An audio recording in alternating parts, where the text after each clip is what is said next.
जय बजरंगबली। आज हम मंगलवार के दिन सुनेंगे हनुमान जी की व्रत कथा। एक समय की बात है, एक ब्राह्मण दंपत्ति के कोई भी संतान नहीं थी, जिसके कारण वो बेहद दुखी रहता था। एक दिन ब्राह्मण वन में हनुमान जी की पूजा के लिए गया। वहां उसने पूजा के साथ महावीर जी से एक पुत्र की कामना की। घर पर उसकी स्त्री भी पुत्र की प्राप्ति के लिए मंगलवार का व्रत करती थी। वह मंगलवार के दिन व्रत के अंत में हनुमान जी को भोग लगाकर ही भोजन किया करती थी। एक बार व्रत के दिन ब्राह्मणी ना भोजन बना पाई और ना ही हनुमान जी को भोग लगा सकी। उसने प्रण लिया कि वह अगले मंगलवार को हनुमान जी को भोग लगाकर ही भोजन करेगी। वह भूखी प्यासी 6 दिन तक पड़ी रही। मंगलवार के दिन वह होश में आई। हनुमान जी उसकी निष्ठा और लगन को देखकर प्रसन्न हुए। उन्होंने आशीर्वाद रूपी ब्राह्मणी को एक पुत्र दिया और कहा कि ये तुम्हारी सेवा करेगा।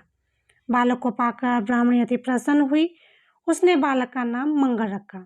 कुछ समय उपरांत जब ब्राह्मण घर आया तो बालक को देखकर पूछा कि वह कौन है। पत्नी बोली कि मंगलवार के व्रत से प्रसन्न होकर हनुमान जी ने उसे बालक दिया है। ब्राह्मण को अपनी पत्नी की बात पर विश्वास नहीं हुआ। एक दिन मौका देखकर ब्राह्मण ने बालक को कुएं में गिरा दिया। घर पर लौटने पर ब्राह्मणी ने पूछा कि मंगल कहाँ है।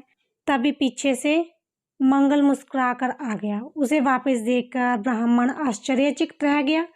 रात को हनुमान जी ने उसे स्वप्न में दर्शन दिए और बताया कि वह पुत्र उसे उन्होंने ही दिया है। ब्राह्मण सत्य जानकर बहुत खुश हुआ। इसके बाद ब्राह्मण दंपत्ति प्रत्येक मंगलवार को व्रत रखने लगे। जो मनुष्य मंगलवार का व्रत और कथा पढ़ता है या सुनता है और नियम से व्रत रखता है, उसे हनुमान जी की कृपा से सब कष्ट दूर होकर स्वर्ग सुख प्राप्त होता है और हनुमान जी की दया के पात्र बनते हैं। बोलो बजरंगबली हनुमान की जय।